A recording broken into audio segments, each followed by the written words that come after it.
Hello बच्चों, hello, कैसे हो आप सब। उम्मीद है आप सभी अपने घरों पर एकदम स्वस्थ है, मस्त है। और आज हम बात करने वाले यहाँ पर हमारे अगले लेक्चर के बारे में, अगले चैप्टर के बारे में, जिसका नाम है डी तथा ए ब्लॉक के तत्व। काफी इंपॉर्टेंट चैप्टर है। बढ़िया से अच्छे से आज आपको इस चैप्टर का भी बढ़िया से अच्छे से एक लेक्चर के जरिए अच्छे से रिवीजन करना है, सारी बातों को बढ़िया से देखना है। ठीक है, तो आज हम फटाफट से इस चैप्टर का रिवीजन करने वाले हैं। बहुत सिंपल चैप्टर है और जिन बच्चों ने बढ़िया से अच्छे से पूरे लेक्चर्स देखे उसको ये चैप्टर एक वन शॉट के जरिए बढ़िया अच्छी तरीके से समझ में आ जाएगा। ठीक है ना। तो यहां पर अपन इसको बढ़िया से रिवाइज करने वाले हैं, अच्छे से समझने वाले हैं। तो सबसे पहले बात करें, थोड़ी सी बेसिक से अपन स्टार्ट कर लेते हैं कि डी ब्लॉक कहां पर पाया जाता है, डी ब्लॉक में क्या है, ए ब्लॉक में क्या है। तो सबसे पहली बात तो आप सबको मालूम है कि हमारी आवर्त सारणी के अंदर एक होता है इधर आगे आगे एस ब्लॉक, फिर बीच में होता है डी ब्लॉक, इधर होता है पी ब्लॉक और नीचे फिर अलग से होता है एफ ब्लॉक। ठीक है, तो डी ब्लॉक क्या है, डी ब्लॉक एस और पी ब्लॉक के बीच में है। ठीक है, एफ ब्लॉक अलग से नीचे है। डी ब्लॉक वर्ग संख्या 3 से लेकर के 12 के बीच में आते हैं। ठीक है, वर्ग संख्या 3 से लेकर के 12 डी ब्लॉक के अंदर कंसिडर किया जाता है। और बेसिक बात रहे तो डी ब्लॉक के अंदर यहां पर अगर मैं बात करूं, आपको 3 श्रेणियां होती है। एक होती है 3D श्रेणी, ठीक है, एक होती है आपके पास 4D श्रेणी और एक होती है आपके पास 5D श्रेणी। यस और नो, ये हमने देखा। 3D श्रेणी के अंदर कौन कौन से तत्व आते हैं सर, स्कैंडियम से लेकर के जिंक तक तत्व आते हैं। 4D श्रेणी में कौन से तत्व आते हैं सर, यट्रियम से लेकर के कैडमियम आता है। फिर 5D श्रेणी में कौन से तत्व आते हैं, इसके बाद यहां से आते हैं एक्टिनियम, एक्टिनियम, ठीक है, सुजुकी लेंथेनम, सॉरी लेंथेनम, ठीक है, ओके। तो लेंथेनम से लेकर के मरकरी, लेंथेनम से लेकर के मरकरी यहां आता है। और एक आपके पास इसके नीचे 6D श्रेणी भी होती है, 6D श्रेणी भी होती है, उसको भी अपन लिख लेते हैं। ये आता है एक्टिनियम 89, ठीक है, यहां से ये जाता है आपका कोपरनीशियम, ठीक है, 112, ठीक है, 89 से लेकर के 112, ये 57 से लेकर के 80, ये आपके 39 से लेकर के 48, ये आपके 21 से लेकर के 30, ये आते हैं। और उसके अलावा जो एफ ब्लॉक होता है मेरे भाई, एफ ब्लॉक में 2 श्रेणियां होती है। ठीक है, एक होती है हमारे पास लेंथेनाइट श्रेणी, एक होती है हमारे पास लेंथेनाइट श्रेणी जो कि सीरियम से लेकर के ल्यूटीशियम तक आती है। 58 से लेकर के 71, जो ये लेंथेनम है ना, लेंथेनम के जस्ट बाद आने वाले 14 तत्व सीरियम से लेकर के ल्यूटीशियम, उनको लेंथेनाइट श्रेणी में रखा जाता है। इसके बाद आती है अगली एक्टिनाइड श्रेणी, एक्टिनाइड श्रेणी, एक्टिनाइड श्रेणी।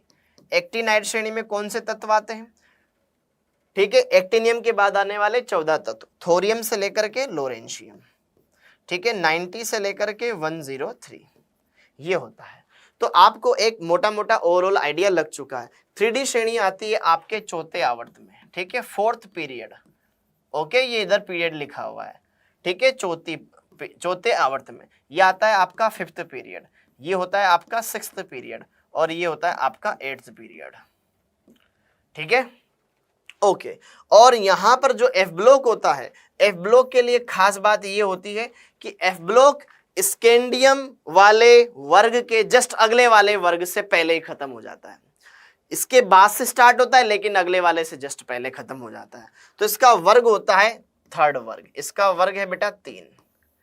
एफ ब्लॉक तीसरे वर्ग में आता है सारा का सारा ही, ठीक है। ये लेंथेनाइट श्रेणी, एक्टिनाइट श्रेणी, 14 तत्व, ये सारे के सारे जो 28 तत्व है ये एफ ब्लॉक वाले तीसरे वर्ग में पाए जाते हैं।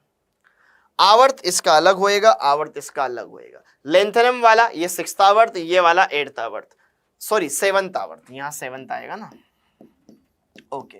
तो इस तरीके से आप इनको देख सकते हो। अब बात करते हैं इनके बारे में कुछ और बेसिक बातें, जैसे कि जो डी ब्लॉक के तत्व होते हैं इनको संक्रमण तत्व भी कहा जाता है। क्या कहा जाता है, संक्रमण तत्व भी कहा जाता है। एफ ब्लॉक के तत्वों को अंतः संक्रमण तत्व भी कहा जाता है, अंतः संक्रमण तत्व भी कहा जाता है, ओके। आइए चलिए इनके बारे में कुछ और बाकी चीजें देखते हैं। तो ये एक बेसिक क्राइटेरिया था क्लासिफिकेशन का जो मैंने आपके सामने रखा।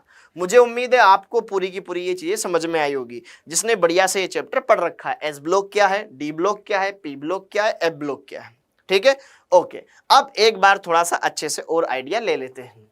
तो यहां पर देखिए बच्चों, संक्रमण तत्व, डी ब्लॉक के तत्व, ओके। तो इनके बारे में, तो वे तत्व जो एस और पी ब्लॉक के तत्वों के मध्य वर्गीकृत किए गए डी ब्लॉक के तत्व या संक्रमण तत्व कहलाते हैं।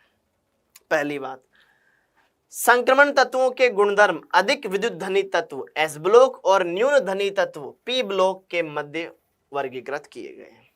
मतलब डी ब्लॉक के तत्वों के गुण एस ब्लॉक के तत्वों से भी मिलते हैं, पी ब्लॉक के तत्वों से भी मिलते हैं।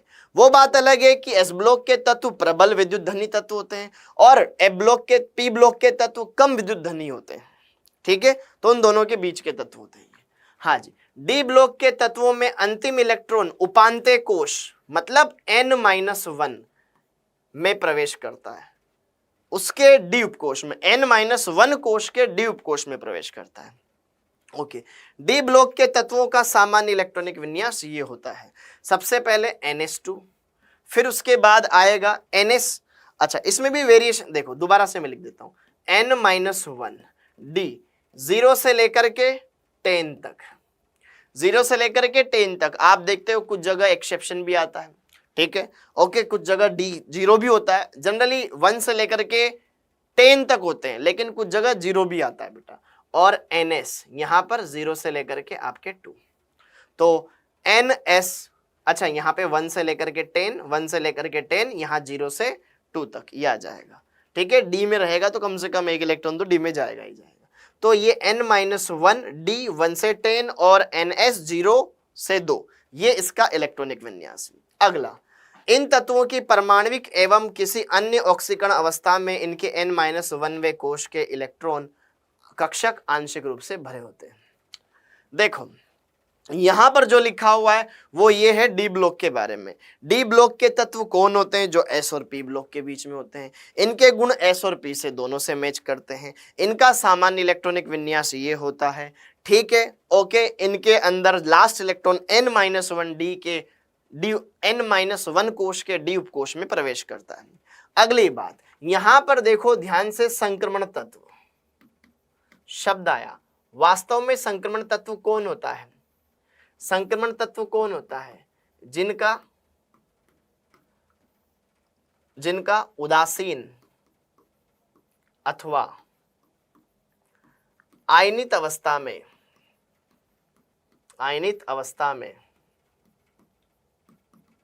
डी कक्षक अपूर्ण हो, वो डी ब्लॉक के वो संक्रमण तत्व कहलाते हैं। जो या तो मूल अवस्था में डी कक्षक अपूर्ण रखते हो, डी में 10 इलेक्ट्रॉन होते हैं तो पूरे के पूरे 10 नहीं होने चाहिए। अगर मैं बात करूं यहां पर स्कैंडियम से लेकर के कॉपर तक, स्कैंडियम से लेकर कॉपर तक मैं देखूंगा तो D1 से लेकर के D10 हो जाएगा, लेकिन आयनित अवस्था में D9 तो हो ही जाता है कॉपर के अंदर। लेकिन अगर मैं बात करूं जिंक के अंदर D10 होता है, कैडमियम के अंदर D10 होता है, मरकरी के अंदर D10 होता है। तो मेरे भाई संक्रमण तत्व, पहली बात तो ये है। दूसरी बात, इसका मतलब ये हुआ सभी संक्रमण तत्व डी ब्लॉक के तत्व हैं, परंतु जिंक, कैडमियम, मरकरी को छोड़कर, हाँ जी, इनमें क्या होता है? इनमें डी कक्षक मूल अवस्था में भी पूरा भरा होता है, जिंदगी कैडबरी होगी। इसमें होता है यहाँ पे 3D10, यहाँ पर होता है आपके पास 4D10, यहाँ पर होता है आपके पास 5D10। ये पूर्ण पूरित होता है। अगर मैं इनकी आयनित अवस्था भी लिख दूंगा ना मेरे भाई, ठीक है, बाहर यहाँ होता है 4s2, यहाँ होता है 5s2, यहाँ होता है 6s2। अगर मैं इनकी आयनित अवस्था भी लिख दूंगा, जिंक +2 आवेश दर्शाता है, तो यहाँ पे आ जाएगा 3D10, 4s खाली हो जाएगा। कैडमियम +2, ठीक है, ये दर्शाता है आपका 4D10, ठीक है, 5s खाली हो जाएगा। Hg+2, यहाँ पर ये क्या दर्शाएगा? 5D10 दिखाएगा, ठीक। तो यहाँ पर क्योंकि अगला वाला खाली हो चुका है, तो इनकी मूल अवस्था में भी डी कक्षक भरा हुआ है, आयनित अवस्था में भी डी कक्षक भरा हुआ है, इसलिए ये संक्रमण तत्व नहीं होते हैं। तो संक्रमण तत्व कौन होता है? जिनका मूल अवस्था में अथवा आयनित अवस्था में डी कक्षक अपूर्ण हो। तो ये बात हो गई। अब अगला इनके बारे में कुछ और बेसिक बातें जान लेते हैं। जैसे कि डी ब्लॉक के अंदर या संक्रमण जो तत्व होते हैं इनकी कितनी श्रेणियां हैं, ठीक है, तो हमने देखा यहाँ पर इसमें टोटल अगर हम देखें 4 श्रेणियां हैं, ठीक है। नीचे वाली कोई मान ले, प्रथम श्रेणी 3D श्रेणी कहलाती है, ठीक है, ये चौथे आवर्त में स्टार्ट होती है, ठीक है, इन्हें 3D श्रेणी कहा जाता है। इनकी परमाणु संख्या स्कैंडियम से लेकर जिंक तक है, बता दिया मैंने आपको। अगला द्वितीय श्रेणी, ये 5वें आवर्त में आती है, 5वां आवर्त इनका, इनको 4D श्रेणी कहा जाता है। शुरुआत यट्रियम से लेकर के कैडमियम तक होती है। अगली तृतीय श्रेणी, ये 6ठे आवर्त में आती है, इनको अपन 5D श्रेणी कहते हैं। इनकी शुरुआत लेंथेनम से लेकर के मरकरी तक जाती है, लेंथेनम से हाफनियम फिर कंटिन्यू मरकरी, क्योंकि बीच में 14 तत्व अलग आ जाते हैं। और यह है 4D श्रेणी, चतुर्थ श्रेणी, जो कि 7वां आवर्त है इसका, लेकिन n का मान यहाँ पे 7 होता है, n-1d हो जाएगा 6ठा, इसलिए इसको 6D श्रेणी कहते हैं। और यह एक्टिनियम, ठीक है, फिर उसके बाद यहाँ पर 104 यहाँ पर आ जाएगा बेटा रदरफोर्डियम RF, रदरफोर्डियम, और 112 UUB या फिर कोपरनीशियम, ये इसका IUPAC नेम है, UUB 112 अनबाइयम, हाँ बिल्कुल सही, ये या फिर CN कोपरनीशियम।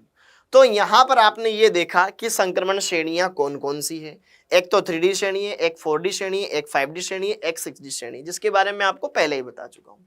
अब जैसे कि देखो ध्यान से, उसमें से ये 3 खास इंपॉर्टेंट श्रेणियां, ये पहली है आपके पास 3D श्रेणी, ठीक है, ये है आपके पास 4D श्रेणी, ये है आपके पास 5D श्रेणी, ठीक है, ओके।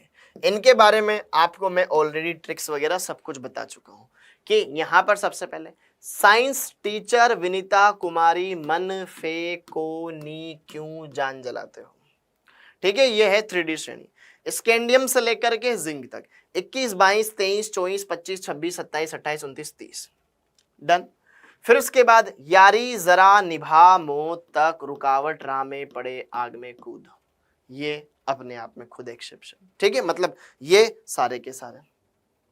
फिर इसके बाद ला हफ्ता वरना रे ओसामा इधर पिटाई और होगी, तो ये ट्रिक इनके लिए हो गई।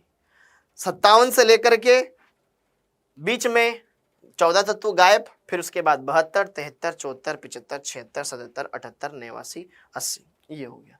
तो इस तरीके से आप इनको देख सकते हो। अब सर इलेक्ट्रॉनिक विन्यास किस किस का ध्यान रखना पड़ सकता है? क्रोमियम का, मोलिब्डेनम का। क्रोमियम का होता है 3D5 4s1, एक्सेप्शन है। सेम कॉपर का यहाँ पर एक्सेप्शन होता है, 3D10 4s1 होता है। यहाँ पर कॉपर सेम ऐसे ही बेटा, यहाँ पर ये ठीक है, यहाँ पर आ जाएगा आपके पास 4D10 5s1, यहाँ पर आ जाएगा आपके पास 5D10 6s1, ये एक्सेप्शन हो जाएंगे, ये ध्यान रखने ही रखने। पैलेडियम, यस, निकल एक्सेप्शन नहीं है, 3D8 4s2 है, लेकिन यहां पर ये एक्सेप्शन होता है 4D और 5s होता है। 4D8 5s2 होना चाहिए था, लेकिन दोनों इलेक्ट्रॉन यहां जाते हैं, 4D10 5s0 हो जाता है, ठीक है, एस कक्षक में 0 इलेक्ट्रॉन होते हैं। प्लेटिनम यहाँ पे 5D और 6s होना चाहिए, 5D8 6s2, लेकिन नहीं, यहां पर होता है 5D9 6s1, थोड़ा सा हटके ये विन्यास। तो ये मेनली आपके ज्यादा काम आएंगे, लेकिन इसके अलावा इतना ही नहीं, नोबेलियम, ठीक है, नोबेलियम से लेकर के एजी तक ये सारे के सारे एक्सेप्शन वाले हैं, ठीक है। Nobelium, molybdenum, technetium, ruthenium, rhodium, palladium, ये सब। जैसे कि देखो ध्यान से, मैंने आपको बताया क्रोमियम 3D5 4s1 विन्यास, ठीक है। फिर उसके बाद मोलिब्डेनम में उसी के जस्ट नीचे सेम 4D5 5s1, ये विन्यास। सेम इधर देखेंगे ध्यान से, कॉपर में 3D10 4s1 4D10 5s1, ये आ गया। लेकिन उसके बाद यहां पे जरा देखो ध्यान से, एस में 2 इलेक्ट्रॉन, यहाँ पे D1 D2 यहाँ D3 होना चाहिए था, लेकिन इसका 1 इलेक्ट्रॉन जंप करके इधर आ गया, ये हो गया, ये एक्सेप्शन हो गया। 1 4 1 5 1 6 1 7 1 8 ये सारे के सारे एक्सेप्शन है, ये सारे के सारे एक्सेप्शन है विन्यास, ये सब एक्सेप्शन है। ठीक है, अगर आप ध्यान से देखोगे तो यहां पर ये सब आपको एक्सेप्शन मिलेंगे। देखो यहाँ पे 4D 10 4D 10 5S 0 बताया था मैंने आपको। निकल में अब यहाँ पे तृतीय श्रेणी में देखोगे कहीं भी कोई एक्सेप्शन 1 2 3 4 5 6 7 कोई एक्सेप्शन नहीं है। यहाँ पर 8 आना चाहिए था, ये एक्सेप्शन हो गया। 9 हो गया क्योंकि एस का 1 इलेक्ट्रॉन जंप करके इधर आ गया, ये एक्सेप्शन हो गया। यहाँ पर 9 होना चाहिए था, ये तो आपको ध्यान ही है एजी, यहाँ पे 1 इलेक्ट्रॉन इधर आ जाएगा, एजी के नीचे वाला एयू। ठीक, तो यहाँ पे 10 हो जाएगा, ऊपर 1 हो जाएगा।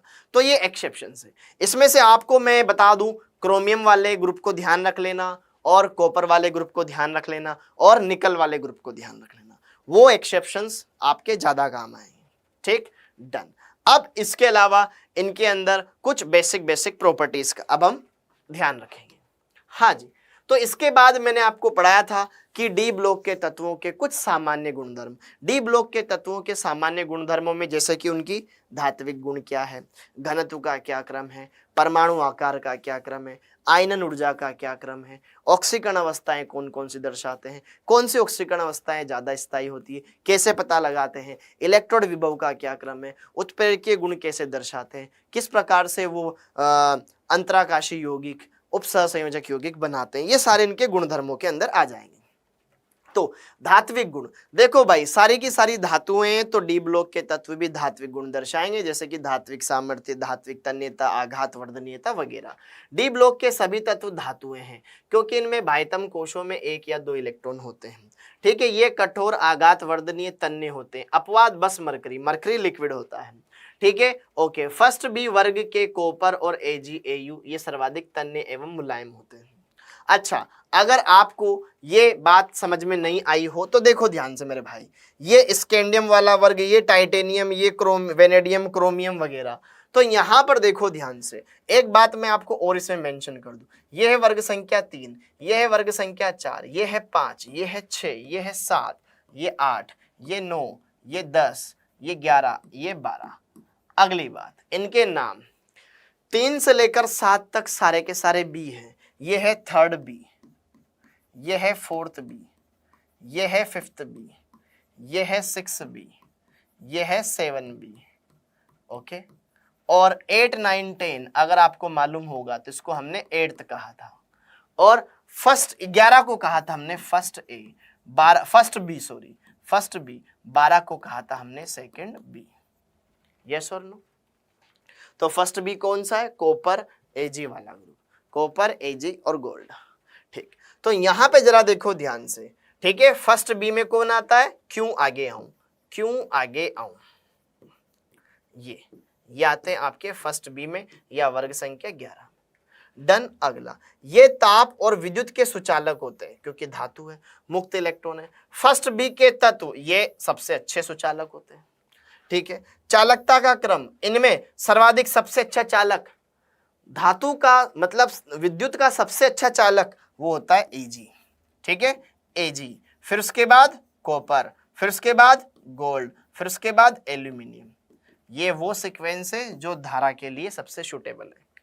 ठीक है, ओके। तो गोल्ड, कॉपर, Au हम इनका इस्तेमाल कर सकते हैं, लेकिन नहीं करते हैं। क्यों? क्योंकि ये महंगे होते हैं भाई।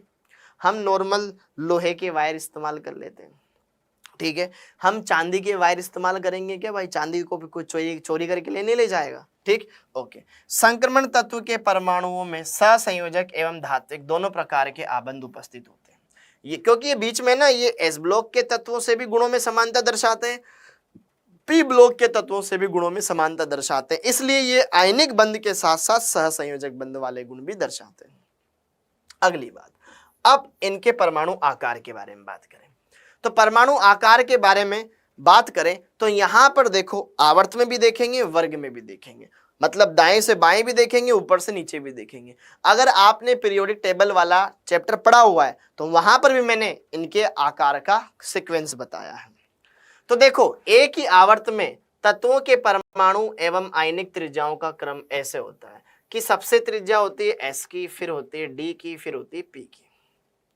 एस ब्लॉक के तत्व, फिर पी ब्लॉक, डी ब्लॉक के तत्व, फिर पी ब्लॉक के तत्व। फिर मैंने आपको बताया स्कैंडियम से लेकर मैंगनीज तक जैसे जाते हैं, बाएं से दाएं जाते हैं, जेड इफेक्ट बढ़ता है।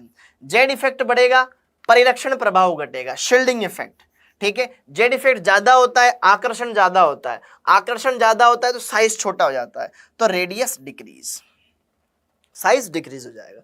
लेकिन आयरन से जब निकल की तरफ जाते हैं तो इनमें इलेक्ट्रॉन इलेक्ट्रॉन प्रतिकर्षण भी होने लग जाता है, परिरक्षण प्रभाव भी बढ़ने लग जाता है, और जेड इफेक्ट भी बढ़ रहा है, परिरक्षण भी बढ़ रहा है, तो वो दोनों एक दूसरे को बैलेंस कर देते हैं। इस वजह से साइज रिमेन कांस्टेंट, साइज में कोई ज्यादा खास परिवर्तन होता नहीं। लेकिन कॉपर और जिंक, यहां तो डी में टोटल 10 इलेक्ट्रॉन आ चुके हैं, अब प्रतिकर्षण ज्यादा हो गया जेड इफेक्ट से, तो साइज बढ़ जाएगा, रेडियस इंक्रीज। ओके, हाँ जी। अगला, फिर ऊपर से नीचे देखें, 3D श्रेणी से 4D श्रेणी और 5D श्रेणी की तरफ जाएं तो आकार बढ़ना चाहिए क्योंकि कोश बढ़ रहे हैं, लेकिन 4D और 5D श्रेणी के तत्वों का आकार लगभग बराबर हो जाता है लेंथेनाइड संकुचन। ठीक है, 4D और 5D श्रृंखला में किसी भी वर्ग के तत्वों की परमाणुक त्रिज्या लगभग समान होती है, इसका कारण है लेंथेनाइड संकुचन। जर्कोनियम और हाफनियम समान रेडियस रखता है, टेक्नीशियम रेनियम समान त्रिज्या रखता है, नोबेलियम तेलेंथम समान रखता है, रुथेनियम ओस्मियम समान रखता है साइज।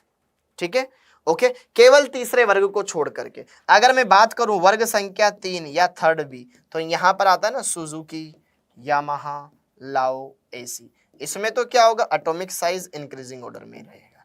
ठीक है, क्योंकि कोई एक्सेप्शन नहीं। इनके बाद डी ब्लॉक के, ए ब्लॉक के तत्व स्टार्ट होते हैं। तो अगर मैं बात करूं यहाँ पे टाइटेनियम, जर्कोनियम, हाफनियम, तो यहां पर एक्सेप्शन आता है ना, इसका आकार बड़ा और इनका आकार सेम। Done done. फिर इसके बाद हमने देखा आयनन ऊर्जा। आयनन ऊर्जा क्या होता है, परमाणु से इलेक्ट्रॉन निकालने के लिए ऊर्जा। अगर कोई परमाणु छोटा है तो वहां से ऊर्जा ज्यादा देनी पड़ेगी इलेक्ट्रॉन निकालने के लिए, अगर कोई परमाणु बड़ा है तो वहां ऊर्जा कम देनी पड़ेगी इलेक्ट्रॉन निकालने के लिए, तो आकार का उल्टा कर देंगे। तो यहां पर सेम वैसे ही है मेरे भाई। ठीक है, आयनन ऊर्जा या आयनन एंथैल्पी, जिंदगी कैडबरी होगी कि प्रथम आयनन एंथैल्पी बहुत उच्च होती है क्योंकि पूर्णपूरित विन्यास होता है। ठीक है, क्योंकि इनका पूर्णपूरित विन्यास होता है, एस में पूरे 2 इलेक्ट्रॉन है ना, एकदम पेटी पैक। हाँ जी, द्वितीय आयनन ऊर्जाओं का क्रम। द्वितीय आयनन ऊर्जाओं का क्रम ये इंपॉर्टेंट है। देखो भाई, यहां पे क्रोमियम सबसे आगे आया है। अगर मैं बात करूं scandium, titanium, vanadium, chromium, manganese, तो मैंगनीज को कायदे से आगे होना चाहिए था, बाएं से दाएं चलने पे बढ़ती है। लेकिन देखो ध्यान से, यहां पर होता है 3D1,4s2 विन्यास, यहां पर होता है 3D2,4s2 विन्यास, यहां पर होता है 3D3,4s2 विन्यास, यहां पर होता है 3D5,4s1 विन्यास, यहां होता है 3D5,4s2 विन्यास। पहला इलेक्ट्रॉन निकालना तो भाई यकीनन ठीक है, लेकिन दूसरा इलेक्ट्रॉन निकालना कहां से मुश्किल है। जब पहला इलेक्ट्रॉन निकाल दोगे यहाँ 4s1 हो जाएगा, 4s1 हो जाएगा, 4s1 हो जाएगा, 4s खाली 3D5 हो जाएगा। तो 3D5 ऑटोमेटिक स्टेबल है ना बेटा, ये तो अर्धपूरित हो गया तो ज्यादा स्टेबल है, तो इस वजह से फिर ये क्रोमियम सबसे आगे आ जाएगा। बाकी इंक्रीजिंग ऑर्डर में scandium, titanium, vanadium, manganese, chromium सबसे आगे। ये हो गया डन डन। इसके बाद गलनांक और क्वथनांक। गलनांक और क्वथनांक आपको मालूम है, स्कैंडियम से जैसे जैसे मैं क्रोमियम, मैंगनीज की तरफ जा रहा हूं, तो मेरे भाई यहां पे देखो ध्यान से, क्रोमियम में 5 अयुग्मित इलेक्ट्रॉन और एक एस में अयुग्मित इलेक्ट्रॉन 1, तो टोटल 6 अयुग्मित इलेक्ट्रॉन है। यहां पे तो जाके फिर देखो वापस से जोड़ा बन गया, 5 ही अयुग्मित इलेक्ट्रॉन है। तो स्कैंडियम से जब क्रोमियम की तरफ जा रहे हैं, अयुग्मित इलेक्ट्रॉन बढ़ रहे हैं, अयुग्मित इलेक्ट्रॉन बढ़ेंगे तो धात्विक बंध सामर्थ्य इनकी मजबूत होती चली जाएगी। तो स्कैंडियम से लेकर के क्रोमियम तक तो धात्विक बंध सामर्थ्य मजबूत होती चली जाती है, अर्थात इनके क्वथनांक, गलनांक बढ़ते चले जाएंगे। डी ब्लॉक के तत्वों के गलनांक एवं क्वथनांक एस ब्लॉक से अधिक होते हैं। यस, बिल्कुल होते हैं, कारण प्रबल धात्विक बंधन, धात्विक जालक में अयुग्मित डी इलेक्ट्रॉन द्वारा सहसंयोजक बंध की उपस्थिति।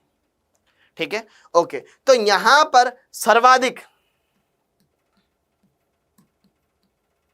सर्वाधिक जो मेल्टिंग पॉइंट होता है वो होता है आपका क्रोमियम वाला वर्ग। कौन सा वर्ग? क्रोमियम वाला वर्ग। कौन सा वर्ग? क्रोमियम वाला वर्ग। समझ में आया? क्रोमियम वाला वर्ग। अब क्रोमियम वाला कौन सा वर्ग है? यहां पर ये पहला, दूसरा, तीसरा, चौथा। चौथा बोले तो यहां पर आपके पास आ जाएगा ये सिक्स्थ। ठीक है, 1 2 3 4 5 6, हाँ ये आ जाएगा आपके पास 6A।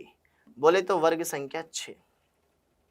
ये सर्वाधिक एमपी वाला है, मेल्टिंग पॉइंट वाला। और सबसे न्यूनतम जिंदगी कैडबरी होगी, क्योंकि इसमें तो डी कक्षक में अयुग्मित इलेक्ट्रॉन है ही नहीं, सारे के सारे युग्मित है, तो बंधन सामर्थ्य दुर्बल हो जाएगी। अयुग्मित इलेक्ट्रॉन उपस्थित है, अनुपस्थित है, सहसंयोजक बंधन नहीं बना सकते, इसलिए इनका गलनांक क्वथनांक अपनी श्रेणी में न्यूनतम होता है। जिंदगी कैडबरी होगी, वाष्पशील तत्व कहलाते हैं, ये वेपराइज भी हो जाते हैं। आपको तो पता है मरकरी लिक्विड होता है, कैडमियम भी लिक्विड स्टेट में ही पाया जाता है बेटा। जिंक सॉफ्ट होता है। हाँ जी, तो अब अगली बात करें। अगला 3D श्रेणी में स्कैंडियम से लेकर क्रोमियम तक अयुग्मित इलेक्ट्रॉनों में वृद्धि होती है, फिर मैंगनीज से जिंक तक गलनांक और क्वथनांक में कमी आती है। यस। और यहां पे देखो ध्यान से, अयुग्मित इलेक्ट्रॉनों की संख्या बढ़ने के साथ साथ क्रोमियम, मोलिब्डेनम, टंगस्टन, क्रोमियम ये वही वर्ग संख्या 6, वर्ग संख्या 6 परिवार तक परमाणुओं के मध्य सहसंयोजक बंधों की संख्या बढ़ने से बंध ऊर्जा बढ़ती है, और बंध ऊर्जा बढ़ती है तो गलनांक में वृद्धि होती है। क्या ये बात समझ में आ रही है? डन, क्लियर है बात? अब आगे देखो, तो पहले ग्राफ देखो। ये यहां पर देखो, इधर से उधर परमाणु जा रहा है, scandium, titanium, vanadium, chromium, manganese, iron, cobalt, निकल, कॉपर, जिंक। इधर देखो ध्यान से, इनका मेल्टिंग पॉइंट बढ़ रहा है। ठीक है, सबसे कम इसमें देखो एक अयुग्मित इलेक्ट्रॉन है, D1 विन्यास, D2 विन्यास, D3 विन्यास, D5 विन्यास। सबसे जैसे जैसे अयुग्मित इलेक्ट्रॉन बढ़ रहे हैं, मेल्टिंग पॉइंट बढ़ रहा है, थोड़ा थोड़ा तो बढ़ ही रहा है। यहाँ 1397, यहाँ 1672, यहाँ 1710, यहाँ 1900, फिर एकदम से डिप आता है, क्योंकि यहां पर मैंगनीज एक स्टेबल विन्यास में, D5 विन्यास में स्टेबल विन्यास हो जाने की वजह से बंधन बनाने की प्रवृत्ति घट जाती है कि नहीं भाई मैं वैसे ही ठीक हूं। एकदम से डिप आता, फिर वापस से उठता है 1500, फिर 1400, फिर 1400, लगभग सेम ही है, फिर यहाँ पर 1000, फिर यहाँ पर 420, सबसे हल्का, सबसे कम मेल्टिंग पॉइंट। तो मैंगनीज और टेक्नीशियम, मैंगनीज वाला वर्ग मन तक रे, वर्ग संख्या 7 या 7B। ये अपेक्षाकृत कम मेल्टिंग पॉइंट रखते हैं। D5 विन्यास अर्धपूरित है, अधिक IP के कारण दुर्बल धात्विक बंधन दर्शाते हैं। अब अधिक IP क्यों? क्योंकि यार स्टेबल विन्यास है ना, तो वो टूटना क्यों चाहेगा, इस वजह से। अतः इनके MP के BP के मान अपेक्षाकृत कम होते हैं। तो न्यूनतम गलनांक पूरे के पूरे डी ब्लॉक में मरकरी का होता है, क्योंकि ये लिक्विड अवस्था में पाया जाता है। और उच्चतम टंगस्टन, W का मतलब होता है टंगस्टन, ठीक है, इसका 3400 डिग्री सेल्सियस होता है। डन। अगला घनत्व भाई एक आवर्त है तो कोष तो फिक्स हो गए, बस उसमें इलेक्ट्रॉन बढ़ते जा रहे हैं तो भीड़ भाड़ बढ़ती जाएगी, लेकिन धीरे धीरे बढ़ेगी। तो यहां पे देखो ध्यान से, आवर्त में बाएं से दाएं जाने पर परमाणुवीय आयतन घटता जाता है। ठीक है, जेड इफेक्ट, परमाणुवीय आयतन घटता जाता है, द्रव्यमान बढ़ता जाता है। इस प्रकार आवर्त में बाएं से दाएं चलने पर घनत्व बढ़ता जाता है। ठीक है, बाएं से दाएं चलेंगे, आकार छोटा होएगा, एटम का साइज छोटा होएगा, एटम का साइज छोटा हो रहा है तो उसका स्पेस कम हो रहा है ना, आयतन। ठीक है, तो स्कैंडियम से थोड़ा ज्यादा आयतन टाइटेनियम का, लेकिन लगभग बराबर। टाइटेनियम से ज्यादा बड़ा आयतन वेनेडियम का, लगभग बराबर। वेनेडियम से ज्यादा आयतन घनत्व क्रोमियम का, क्रोमियम से ज्यादा मैंगनीज का, फिर आयरन का, फिर कोबाल्ट का, फिर निकल का। निकल और कॉपर का लगभग सेम है। निकल और कॉपर का आयतन घनत्व लगभग सेम होता है। और तो और कॉपर थोड़ा ज्यादा भारी फील होता है एज कंपेयर टू जिंक, क्योंकि जिंक का घनत्व फिर कम हो गया। तो ये आपको ध्यान रखना है, क्लियर है मेरी बात? ओके, तो बढ़िया सच्चे से इसको ध्यान में बिठा लो।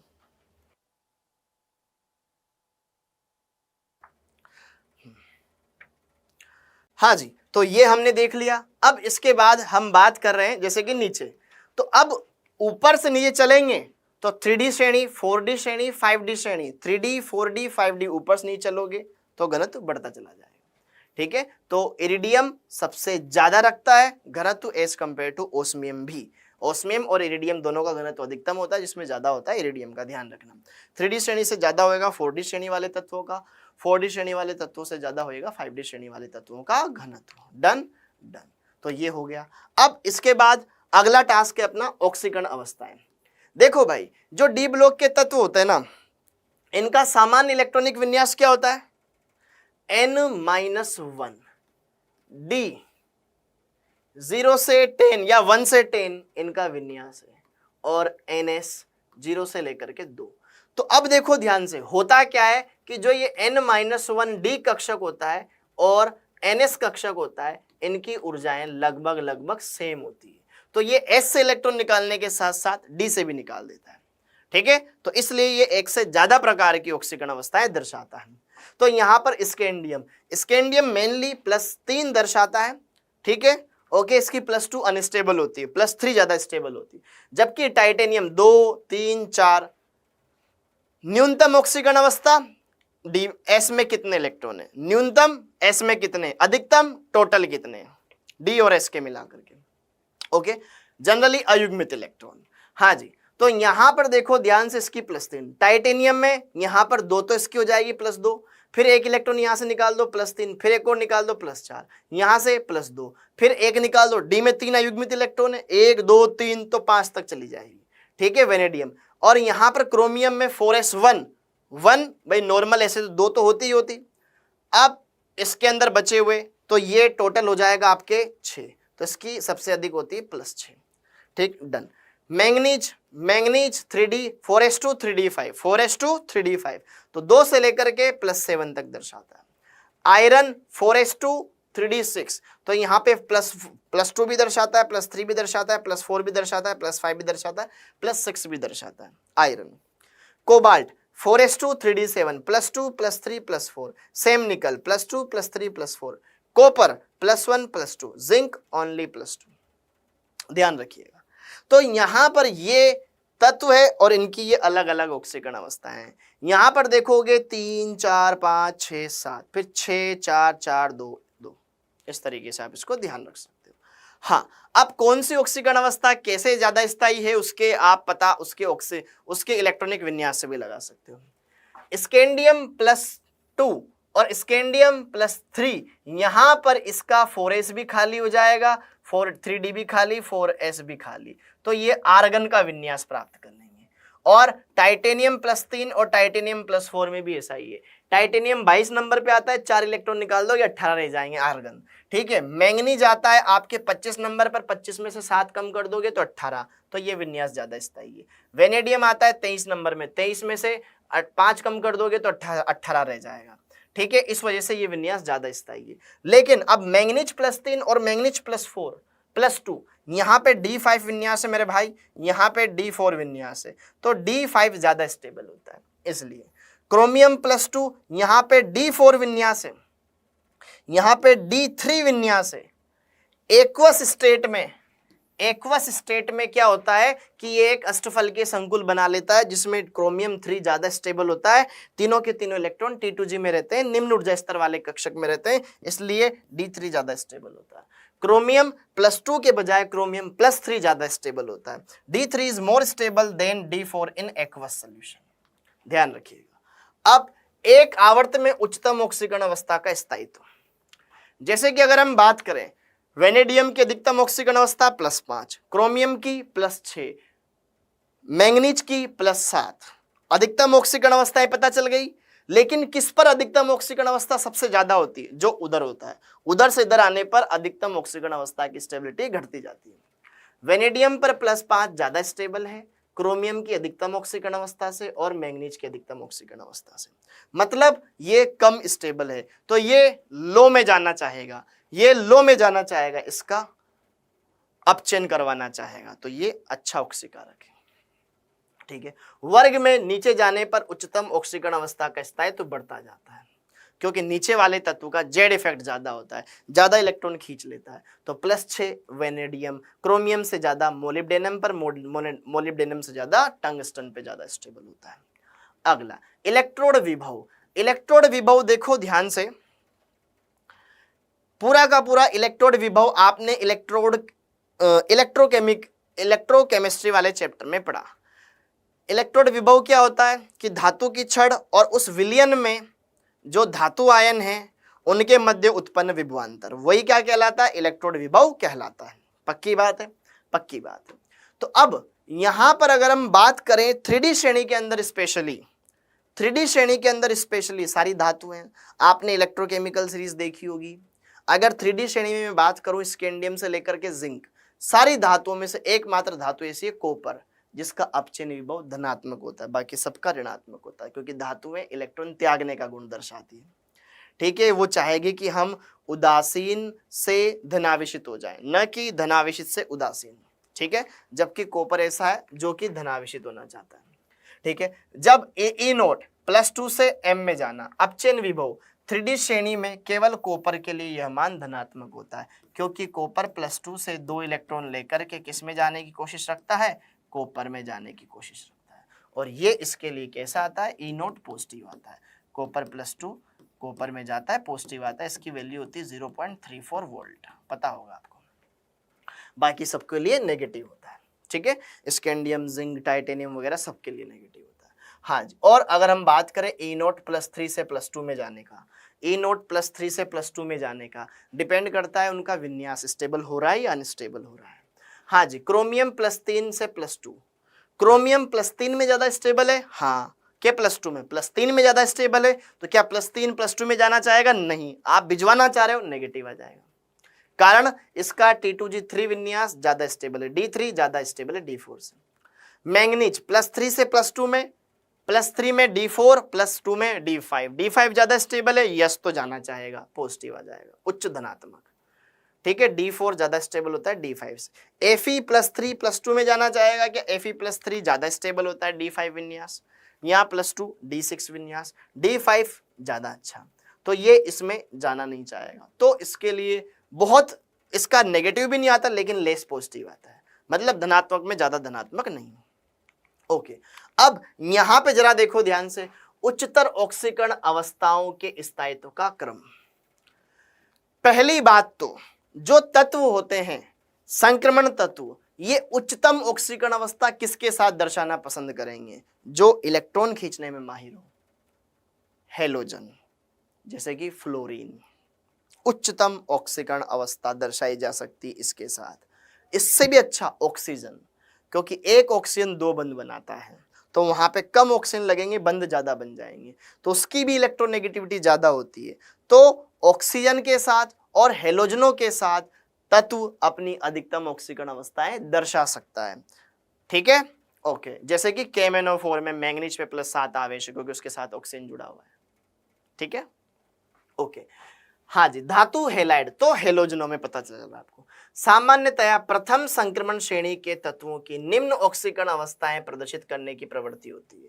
भाई ऊपर वालों का जेड इफेक्ट तो कम होता है, तो वो कम ऑक्सीकरण अवस्थाएं दर्शाती है। क्रोमियम से लेकर के जिंक स्थायी डाइफ्लोराइड बनाता है, मतलब +2 वाला। ठीक है, इसके अन्य क्लोराइड भी ज्ञात होते हैं। भाई अगर मैं क्रोमियम से चलूं जिंक तक, तो इनके डाइफ्लोराइड बन जाएंगे, CrF2, FeF2, ZnF2 इस प्रकार के, लेकिन इनके क्लोराइड भी ज्ञात होते हैं। फ्लोरीन सर्वाधिक विद्युत ऋणी है, संक्रमण धातुएं फ्लोरीन के साथ उच्चतम ऑक्सीकरण अवस्था भी दर्शाती है, बताया था मैंने आपको। ठीक है, टाइटेनियम टेट्राहेलाइड बना सकता है। ठीक है, fluorine, chlorine, bromine, iodine. Vanadium fluorine के साथ पेंटाहेलाइड बनाएगा। क्लोरीन, क्रोमियम भी फ्लोरीन के साथ पेंटाहेलाइड बनाएगा। उच्चतम ऑक्सीकरण अवस्थाओं में स्टेबिलिटी पाई जाती, बाकी ये नीचे। +6 क्रोमियम वाला। ठीक है, वेनेडियम ये रहा अधिकतम में क्रोमियम के साथ। ठीक है, मैंगनीज यहां पर MnF4। देखो मैंगनीज अगर यहां पे फ्लोरीन के साथ जुड़ रहा है तो टेट्राफ्लोराइड ही बनाता है बेटा, हेप्टाफ्लोराइड नहीं बनाता। क्यों? क्योंकि फ्लोरीन के इस परमाणुओं की संख्या बढ़ जाएगी, मैंगनीज का आकार छोटा होता है, छोटे पर ज्यादा परमाणु नहीं जुड़ सकते। इसके बजाय आप 4 फ्लोरीन लगाने के बजाय 4 ऑक्सीजन लगा दो, आवेश भी ज्यादा आ जाएगा, MnO4, ठीक है, -1, ठीक, तो वो ज्यादा स्टेबल कंपाउंड बनता है। बाकी सेम इस तरीके से बाकी है। हाँ जी, तो देखो दोस्तों, बात ऐसी है कि मैंगनीज +7 ऑक्सीकरण अवस्था सामान्य हैलाइड द्वारा नहीं दर्शाता, लेकिन ये एक मिक्स्ड ऑक्साइड MnO3F इसमें दर्शा सकता है, ठीक है। यहाँ पर MnO3F, मैंगनीज फ्लोरीन पर आवेश -1, ऑक्सीजन पर आवेश -2, x मान लो यहाँ पे 3 × -2 -1 बराबर 0, x बराबर आ जाएगा +7, +7 आ जाएगा। डन है, ये बात क्लियर है। हाँ जी, धातु ऑक्साइड में और ऑक्सो आयनों में, बिल्कुल डेफिनेटली।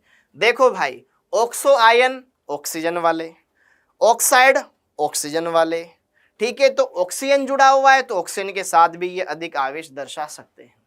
तो देखो, ऑक्सीजन के बारे में अगर हम बात करें, ऑक्सीजन की उच्च ऑक्सीकरण अवस्थाओं को स्टेबिलिटी प्रदान करने की क्षमता ऑक्साइडों में प्रदर्शित होती है। मतलब ऑक्सीजन सामने वाले से अधिकतम इलेक्ट्रॉन निकाल सकता है और उससे अधिकतम आवेश दर्शवा सकता है, ठीक है, ओके। ऑक्साइडों में उच्चतम ऑक्सीकरण अवस्था उनकी वर्ग संख्या से मेल खाती है। यह स्कैंडियम से लेकर Mn2 तक देखने को मिलती है। स्कैंडियम तीसरे वर्ग में आता है, आवेश उस पर +3 आ जाएगा। टाइटेनियम चौथे वर्ग में आता है, आवेश उस पर अधिकतम +4 आ जाएगा। वेनेडियम 5वें में आता है, आवेश अधिकतम +5 हो जाएगा। क्रोमियम 6 दिखाता है, छठे वर्ग में आता है, ठीक है, +6 आ जाएगा। मैंगनीज +7 दिखाता है, 7वें आवर्त में आता है, इसमें +7 है, इसमें +3 है, हाँ या ना, ओके। अब ये तो मैंगनीज तक हो गए, 7वें वर्ग तक। लेकिन वर्ग संख्या 7 के बाद Fe एकदम भयंकर उच्चतम ऑक्सीकरण अवस्था नहीं दर्शाता है, ठीक है, +2 और +3 दर्शाता है। Fe2O3 से आगे इसके ऑक्साइड ज्ञात नहीं है। मिक्स में देख सकते हैं, यद्यपि क्षारीय माध्यम में फेरेट 4 आयन भी पाया गया है, ठीक है, ओके, आयन बनाते, परंतु ये शीघ्र ही Fe2O3 में फेरिक ऑक्साइड में +O2 में विघटित हो जाता है। तो यहां पर Fe+6 अवस्था में भी पाया जा रहा है, लेकिन वो स्टेबल नहीं होता, डिकम्पोज हो जाता है। ऑक्साइड के अतिरिक्त ऑक्सोकेटाइन भी बनाते हैं भाई, ऑक्सोकेटाइन धनायन, ठीक है। तो वेनेडियम यहां पर VO2+ बना लेता है, इसमें भी आवेश +5 आएगा, वेनेडियम +5, और 6 VO2 इसमें भी +4 है। टाइटेनियम इसमें भी +4 है, ठीक है, अच्छा 4 लिखा है, वेनेडियम +4 के रूप में स्थायित्व प्रदान करते हैं। फ्लोरीन की अपेक्षा ऑक्सीजन की उच्च ऑक्सीकरण अवस्था दर्शाने की प्रवृत्ति ज्यादा होती है, ध्यान रखना, ठीक है। क्यों? क्योंकि उसमें नंबर ऑफ ऑक्सीजन कम लगेंगे उच्च आवेश दर्शाने में, फ्लोरीन ज्यादा लगेंगे। तो इस प्रकार मैंगनीज का उच्चतम फ्लोराइड MnF4 है, जबकि उच्चतम ऑक्साइड Mn2O7 है, ठीक है, ऑक्सीजन अच्छे से दर्शा सकता है। अगला, जैसे कि यहां पे देखो ध्यान से, हाँ जी, +7 आवेश तो केवल मैंगनीज दर्शाता है, +6 में क्रोमियम का ये कंपाउंड CrO3, ठीक है, ये ऑक्साइड है, अलग अलग आवेश वाले। देखो +2 में TiO, VO, CrO, MnO, FeO, COO, NiO, CuO, ZnO, ठीक है, Zn तो एक ही बनाता है। अच्छा, कॉपर +1 में भी बना लेता है, क्यूप्रस ऑक्साइड, ये क्यूपरिक ऑक्साइड। हाँ, अब +3 में भी कुछ कंपाउंड, ये देखो +2 में बनाया, +3 में भी बनाया, +4 में भी बनाया, +6 में भी बनाया। अब एक बात मैं आपको और बता दूं, ठीक है, ऑक्साइड एसिडिक भी होता है, बेसिक भी होता है और एम्फोटेरिक भी होता है, अम्लीय, क्षारीय, उदयसीन, उभयधर्मी सब होता है, ठीक है। तो यहां पे जरा देखो ध्यान से, ये आपने अलग अलग रेंज में देख ली। अच्छा, यहां पे देखो कुछ पे स्टार लगा हुआ है, यहां पर स्टार लगा हुआ है, यहां पे स्टार लगा हुआ है, यहां पर, ये मिक्स ऑक्साइड है, मिक्स ऑक्साइड Mn3O4, इसको आप MnO.MnO2 के रूप में लिख सकते हो। बस यहाँ पे आप 2 लगा दो, ताकि 2 मैंगनीज और 1 3 मैंगनीज हो जाए, ठीक है, बाकी MnO2 है से। सेम इसी तरीके से आप Fe3O4 को भी लिख दोगे, 2 FeO डॉट में Fe2O3, ठीक है, 4 सॉरी, अच्छा इसको तो डायरेक्ट लिख देंगे, इसको तो लिखने के, इसके आगे 2 लगाने की जरूरत नहीं है। ठीक है, यहां पर आ जाएगा आपके पास FeO डॉट Fe2O3। ठीक है, 3 आयरन हो गए, 4 ऑक्सीजन हो गए। ऐसा ही सेम COO डॉट CO2O3 बन जाएगा, बन जाएगा। तो ये है मिश्रित ऑक्साइड। क्या ये? मिश्रित oxide, mixed oxide. Done, done. फिर इसके बाद हम और कुछ बातें देखते हैं। +2 और +3 ऑक्सीकरण अवस्था वाले अधिकांश आयनिक बंध बनाते हैं। लो ऑक्सीडेशन स्टेट है, लो ऑक्सीडेशन स्टेट है, जेड इफेक्ट कम है। फजान का नियम, धनावेश कम होगा तो सहसंयोजक गुण कम होंगे, आयनिक गुण ज्यादा होंगे। ठीक है, डन। जबकि उच्चतर ऑक्सीकरण अवस्था में क्या होगा? जेड इफेक्ट बढ़ जाएगा। जेड इफेक्ट बढ़ जाएगा तो सहसंयोजी बंध बनाने की प्रवृत्ति बढ़ जाएगी। तो MnO4 में यहां पे इस पर +7 आवेश है, इसलिए सभी बंध सहसंयोजी है। क्यों? होना तो आयनिक चाहिए था, क्योंकि मैंगनीज धातु है और ऑक्सीजन अधातु है, धातु अधातु में आयनिक बंध बनता है, लेकिन नहीं, यहाँ पे सहसंयोजक होता है। जैसे जैसे धातुओं की ऑक्सीकरण अवस्था बढ़ती है, वैसे वैसे इनके ऑक्साइडों के आयनिक गुण घटते जाते हैं। ठीक है, इसका मतलब Mn2O7 में +7 आवेश है, ये सहसंयोजी है, सहसंयोजी हरा तेल है। उच्चतर ऑक्साइडों की अम्लीय गुण मुख्य रूप से होते हैं। अब देखो ध्यान से, अब अम्लीयता, अधिकतम आवेश वाले अम्लीय, न्यूनतम वाले क्षारीय, बीच वाले उभयधर्मी। समझ में आ रही है? अधिकतम वाले अम्लीय, न्यूनतम वाले क्षारीय, बीच वाले उभयधर्मी। देखो, ऑक्सीकरण अवस्था अगर +1 +2 +3 है तो वो होता है क्षारीय, +5 +6 +7 +8 अधिकतम है तो वो होते हैं अम्लीय, और बीच में 4 वाले हैं तो वो होते हैं उभयधर्मी। ठीक है, लेकिन क्रोमियम का ये ऑक्साइड Cr2O3, इस पर आवेश भले +3 है लेकिन ये उभयधर्मी होता है। ठीक, डन। हाँ जी, डन। अच्छा, और बातें यहाँ पे देखनी है। ये हो गया CrO3 क्रोमिक अम्ल। ठीक है, CrO3 क्रोमिक एनहाइड्राइड, ये है क्रोमिक अम्ल। ठीक है, H2CrO4, फिर H2Cr2O7 डाइक्रोमिक अम्ल, Mn2O7, HMnO4। ठीक है, ये सब के सब क्या है? एसिड है।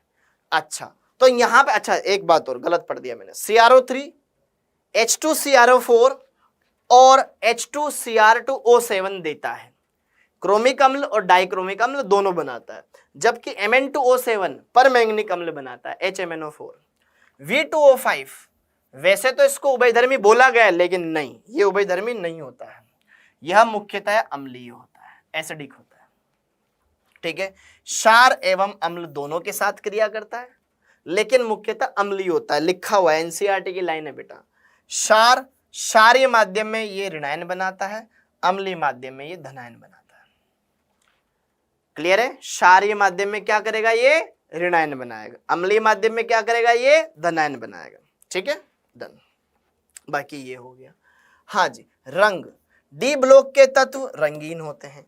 डी ब्लॉक के तत्व रंगीन होते हैं क्यों? क्योंकि इनके तत्वों में अयुग्मित इलेक्ट्रॉन पाए जाते हैं। ज्यादातर संक्रमण धातु आयन रंगीन होते हैं। इनके डी कक्षकों के T2G व EG में उपस्थित अयुग्मित इलेक्ट्रॉनों के कारण DD संक्रमण होता है। इस वजह से ये कैसे होते हैं? रंगीन होते हैं। चुंबकीय आघूर्ण डेफिनेटली आप ज्ञात कर सकते हो। म्यू ज्ञात करने का formula √n × n+2 Bohr magnetron, n अयुग्मित इलेक्ट्रॉनों की संख्या है। जैसे जैसे n का मान बढ़ेगा, जैसे जैसे n का मान बढ़ेगा, वैसे वैसे म्यू का मान भी बढ़ेगा। और मैंने आपको इसके लिए एक ट्रिक भी बता रखी है कि डायरेक्टली अगर म्यू का मान दे रखा है आपको लगभग n.8 के आसपास, तो जहां पर n क्या है आपका, ये अयुग्मित इलेक्ट्रॉन है। 1.8 n का मान है, 2.8 आ रहा हो आंसर तो 2.8, 3.8 आ रहा हो तो 3.8, 3। ठीक है, इस प्रकार से आप चेक कर सकते हैं। हाँ जी, उत्प्रेरकीय गुण, यस, डी ब्लॉक के तत्व या इनके यौगिक उत्प्रेरकीय गुण दर्शाते हैं, क्योंकि ये परिवर्तनशील ऑक्सीकरण अवस्था दर्शाते हैं। धातुओं अभिक्रिया करने के लिए धातुएं सतह प्रोवाइड करवाते हैं, अधिशोषण वगैरह होता है इन पर। तो उत्प्रेरक, आयरन का इस्तेमाल करते हैं, हेबर विधि में इस्तेमाल करते हैं। V2O5 H2SO4 के निर्माण में, जिसमें SO2 प्लस O2 मिलकर के SO3 बनाता है। ठीक है, प्लेटिनम ओस्टवाल्ड विधि में HNO3 बनाने में। ठीक है, निकल तेल के हाइड्रोजनीकरण, हाइड्रोकार्बन होता है ना, एल्कीन एल्काइन, उनका हाइड्रोजनीकरण कराते हैं, निकल इस्तेमाल करते हैं ना, निकल पैलेडियम प्लेटिनम, डन, उसमें इस्तेमाल कर लेते हैं। मिश्र धातुएं, यस, मिश्र धातुएं बनाने में भी इनका इस्तेमाल किया जाता है। कांसा, ब्रोंज, कॉपर और टिन, कॉपर और टिन, इसमें ब्रोंज पाया जाता है। मतलब ब्रोंज मिश्र धातु कॉपर और टिन की मिलकर बनी होती है, जबकि पीतल किसका बना होता है? कॉपर और जिंक का बना होता है। जर्मन सिल्वर 28 29 30, निकल कॉपर जिंक, इससे मिलकर बना होता है। ठीक है, फिर उसके बाद स्टेनलेस स्टील तो है लेकिन ऐसी जिसमें जंग ना लगे आसानी से। ठीक है, इसमें क्रोमियम और निकल का इस्तेमाल किया जाता है। ठीक है, मिश्र धातु होती है इनकी। हाँ जी, अब एक और खास बात, डी ब्लॉक के तत्वों के अंदर एक और अच्छी बात होती है, वो क्या होती है? ये अंतराकाशी यौगिक भी बनाते हैं। अंतराकाशी यौगिक क्या होता है? एक बड़ा धातु का क्रिस्टल है, उसके बीच में छोटे छोटे रिक्त अवकाश है, उसमें जाकर के छोटे छोटे परमाणु जाकर के बैठ जाते हैं। उससे क्या होता है? उसका वो रिक्त अवकाश भर जाता है, इसलिए वो और मजबूत हो जाता है, हार्ड हो जाता है, अभिक्रिया के लिए अक्रिय हो जाता है। संक्रमण तत्व, छोटे आकार के तत्वों जैसे हाइड्रोजन, कार्बन, बोरोन, नाइट्रोजन आदि के साथ अंतराकाशी कंपाउंड्स बनाते हैं। ठीक है, ओके। छोटे आकार के परमाणु धातु जालक के बीच खाली जगहों में फंस जाते हैं। ओके, ये अंतराकाशी यौगिक नॉन स्टोइकियोमेट्रिक होते हैं, अतः इनका कोई निश्चित सूत्र नहीं होता है। मतलब इसमें कोई रस समीकरण मिति के हिसाब से ये संयोग नहीं करते हैं, ऑटोमेटिक, जैसे जगह मिल गई वहां घुस गए। जैसे कि आप एक फर्स्ट एसी के डिब्बे में यात्रा कर रहे हो, तो आपको पता है आपकी सीट है, आप ही बैठोगे, फिक्स है भाई, एक सीट है तो एक है, एक सीट पे एक जन बैठ सकता है, एक ही बैठोगे। लेकिन आप जनरल डिब्बे में यात्रा कर रहे हो, उधर किसको ना यार, बहुत जगह है, कहाँ जगह है, बहुत जगह है, जिसको जितनी जगह मिल जाए उतने हिसाब से वो बैठ जाएगा। तो वैसा है, जैसे कि WC, Fe3C, TiH 1.3 से 1.8 देख रहे हो, इनके गुणधर्म ये अरस समीकरण मिति होते हैं, इनका कोई फिक्स्ड फॉर्मूला नहीं होता। यह आयनिक या सहसंयोजक नहीं होते हैं, क्योंकि कोई मुक्त संयोजकता ही नहीं है बंद बनाने के लिए। बाकी शुद्ध धातु की तुलना में ज्यादा कठोर होते हैं, ज्यादा मजबूत हो गए ना। ठीक है, शुद्ध धातु की तुलना में उच्च गलनांक होता है, मजबूत हो गया। आघात वर्धनीयता तन्यता शुद्ध धातुओं की तुलना में कम होती है। अब इनको मेल्ट नहीं किया जा सकता, क्यों? क्योंकि मेल्ट करने के लिए जो थोड़ी बहुत इनके अंदर जगह होती है वो भी भर गई। ओके, रासायनिक अक्रिय होते हैं। डन। तो ये हो गई इनके बारे में कुछ बेसिक बातें। अब अगली बात है मेरे भाई, डी ब्लॉक के तत्वों के यौगिक। डी ब्लॉक के तत्वों के दो खास यौगिक हैं, एक KMnO4, एक K2Cr2O7। KMnO4 पोटेशियम परमैंगनेट, जो कि कैसा होता है? पोटेशियम परमैंगनेट होता है पिंक या पर्पल। इसको कैसे बनाते हैं? इसको बनाते हैं पायरोलुसाइट MnO2 के जरिए। ओके, और वैसे ही दूसरी तरफ होता है K2Cr2O7 पोटेशियम डाइक्रोमेट, उसको बनाते हैं क्रोमाइट एस्क से, FeCr2O4। ठीक, ओके।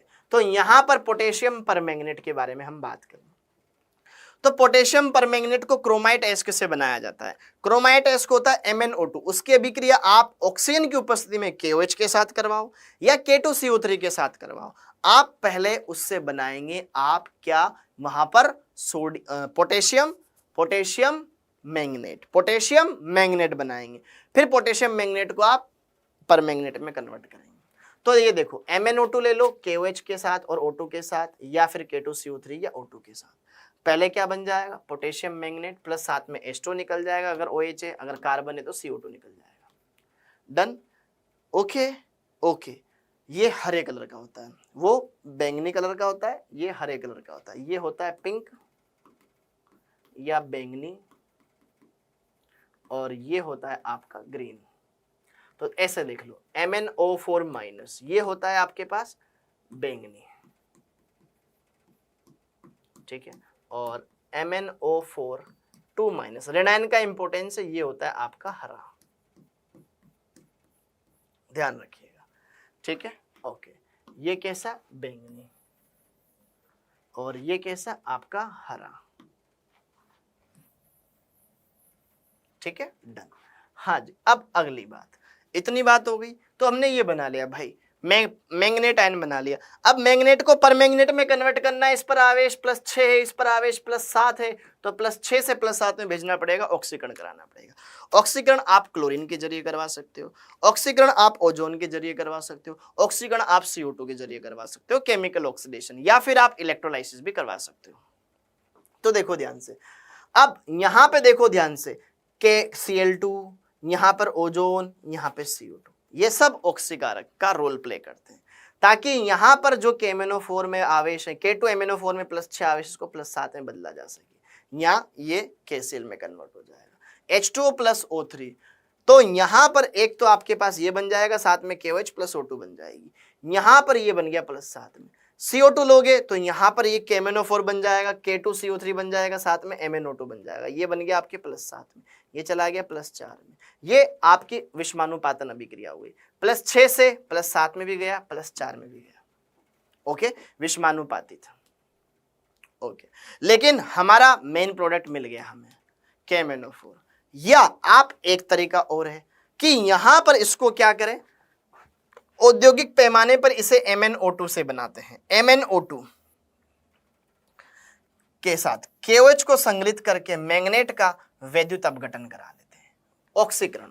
ठीक है, तो ये मैंगनेट आयन है, इस पर आवेश है +6, एक इलेक्ट्रॉन और निकलवा दो, एनोड पर भेज करके ऑक्सीकरण करवा दो। ऋण आयन कहां भागता है, एनोड पर, एनोड पर क्या होता है, ऑक्सीकरण। अब आ गया +7, तो ये पहले हरा था, अब बैंगनी हो गया। Done done.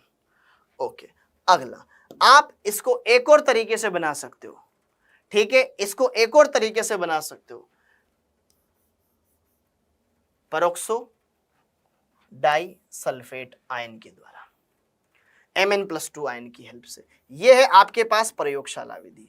प्रयोगशाला में मैंगनीज आयन को परऑक्सो डाई सल्फेट आयन के द्वारा ऑक्सीकृत करके परमैंगनेट में कन्वर्ट किया जा सकता है। Mn+2 ये परऑक्सो डाई सल्फेट, इसके साथ क्रिया करेगा, +2 से चला जाएगा ये MnO4- में +7 में, और यहाँ पे ये कन्वर्ट हो जाएगा सल्फेट आयन में, ये एसिड वगैरह सब निकल गया।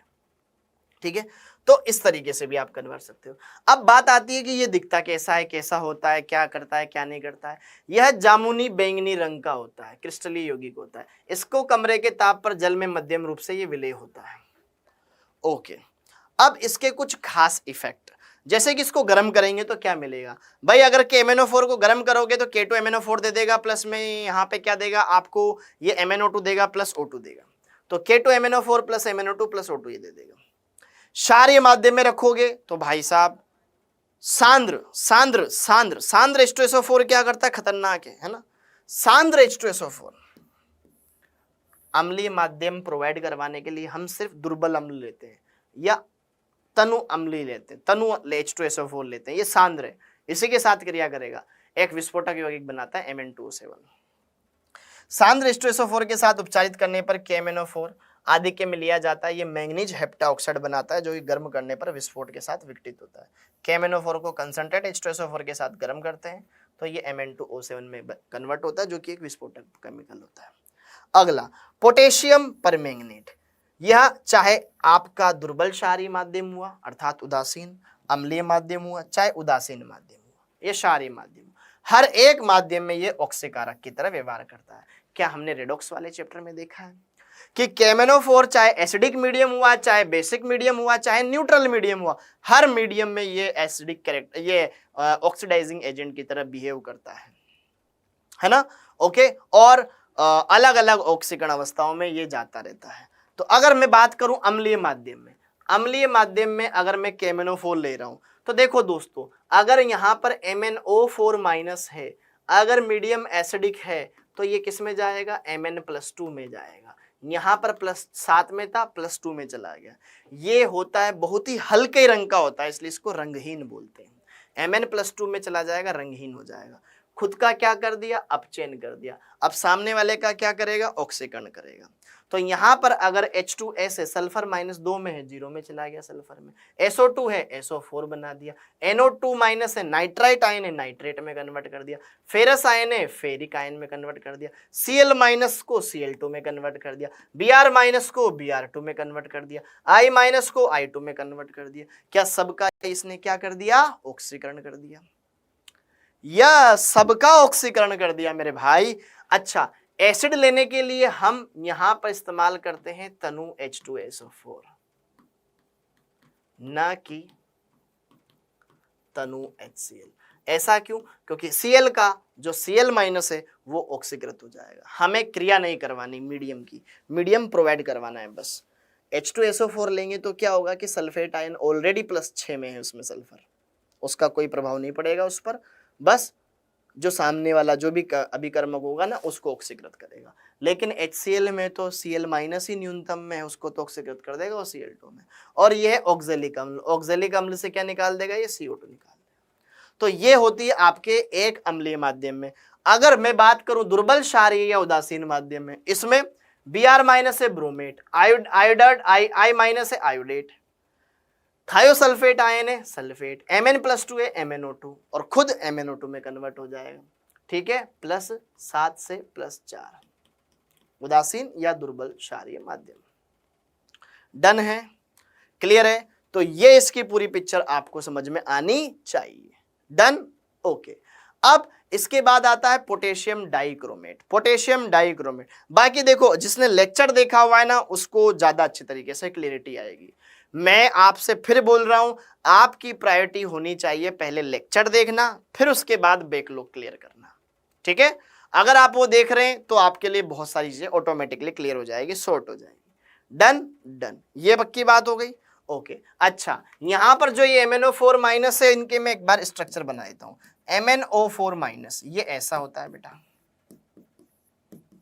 और MnO4- उसमें एक डबल बॉन्ड हटा करके एक O- जोड़ दो एक्स्ट्रा, बस ये बन गया। ये MnO4-1, ये MnO4-2। ये है आपका बैंगनी, वो है आपका हरा। ये है परमैंगनेट, वो है मैंगनेट। डन। अगला पोटेशियम डाइक्रोमेट K2Cr2O7। अब देखो दोस्तों, इसको बनाने के लिए सबसे पहले हम क्रोमाइट टेस्ट लेते हैं, FeO.Cr2O3। ठीक है, FeO.Cr2O3। ठीक है, यह है क्रोमाइट टेस्ट। ठीक है, Fe, इसको आप ऐसे भी लिख सकते हो FeCr2O4। ठीक है, Fe2Cr 4 ऑक्सीजन, क्रोमाइट टेस्ट। इसको अपन पोटेशियम के हाइड्रोक्साइड या पोटेशियम के कार्बोनेट के साथ नहीं, सोडियम के साथ, सोडियम का कार्बोनेट लिया, ऑक्सीजन की उपस्थिति में इसको गर्म किया तो सोडियम का पहले क्रोमेट बनेगा, पीले क्रिस्टल बनेंगे सोडियम के। फिर साथ में Fe2O3 होता है, साथ में CO2 होता है। अब यहाँ पे देखो ध्यान से मेरी बात, ये क्या होती है, ये बाहर निकल जाती है। ये क्या होता है, प्रेसिपिटेट होता है, और ये पानी में विलय होता है। तो अब पृथक्करण आसान हो गया। क्यों, क्योंकि तो बाहर चली गई, ये पेंदे में बैठ गया, छान लेंगे तो वो छन्नित्र में आ जाएगा, बच गया क्या, के में Na2CrO4 का विलियन, पीला विलियन। ओके, डायरेक्ट अगर मैं यहां पर पोटेशियम ले लेता तो K2CrO4 बन जाता, जो कि अवक्षेप होता है, ये भी अवक्षेप वो भी अवक्षेप, फिर कैसे पृथक्करण करोगे। तो इसलिए पहले सोडियम लिया। अब अगली बात, यहां पर Na2CrO4 के पीले क्रिस्टल है, अब इसका क्या करवा दो, एसिडिक मीडियम में क्रोमेट डाइक्रोमेट में कन्वर्ट हो जाता है, सल्फ्यूरिक अम्ल के साथ अम्लीकृत करा दो, यह एक विलयन देता है जिससे नारंगी रंग का सोडियम डाइक्रोमेट प्राप्त होता है। तो यहां पर यह है chromate ion, acidic medium dichromate में कन्वर्ट हो गया। तो हमें यह बात समझ में आ गई कि जो क्रोमेट आयन है ये एसिडिक मीडियम में डाइक्रोमेट में कन्वर्ट हो जाता है। यस, हाँ, ये कैसा होता है, ये होता है पीले रंग का, और डाइक्रोमेट होता है नारंगी रंग का, कलर बदलते पता लग जाता है। ओके, और अगर क्षारीय माध्यम है तो वो इसमें कन्वर्ट हो जाएगा। ठीक है, ये दोनों एक दूसरे में कन्वर्ट होते रहते हैं, आवेश में कोई बदलाव नहीं होता क्रोमियम के में, ध्यान रखिए। ओके, ओके, अब ये बन गया। तो यहां पर हमारे पास सोडियम क्रोमेट से सोडियम डाइक्रोमेट बन चुका है। अब मुझे सोडियम हटा करके पोटेशियम लगाना है, KCl डाल दो। KCl डालेंगे तो K हट करके Na लग जाएगा, ये यहाँ मतलब Na हट के K लग जाएगा, K2Cr2O7, ये हो गया ऑरेंज। कलर तो वही है क्योंकि ऋणायन तो सेम ही है, ऑरेंज कलर का कंपाउंड। ठीक है, ध्यान रखिएगा। K2Cr2O7 ये क्या होता है, अविलेय होता है। Na2Cr2O7 विलेय होता है थोड़ा सा ज्यादा, तो इसीलिए K2Cr2O7 को Na2Cr2O7 पर प्राथमिक मानक विलयन के रूप में आयतनात्मक गुणात्मक में वरीयता दी जाती है। मतलब K2Cr2O7 को चूज किया जाता है बजाय Na2Cr2O7 को। क्यों? क्योंकि ये थोड़ा सा मॉइस्चर के साथ क्रिया कर लेगा तो इसमें एक्स्ट्रा भार बढ़ जाएगा, भार बढ़ जाएगा तो गणना करने में प्रॉब्लम आएगी फिर, है ना, एक्चुअल भार नहीं आएगा, क्योंकि Na2Cr2O7 आर्द्रताग्राही होता है परंतु K2Cr2O7 नहीं। ये बात मैंने आपको बताई दी। डाइक्रोमेट, क्रोमेट, क्रोमेट डाइक्रोमेट में कन्वर्ट हो जाता है। संरचना अगर मैं आपको बताऊं CrO4 2- की, जैसे मैंगनीज का था वैसे ही, ठीक है, इधर डाइक्रोमेट की।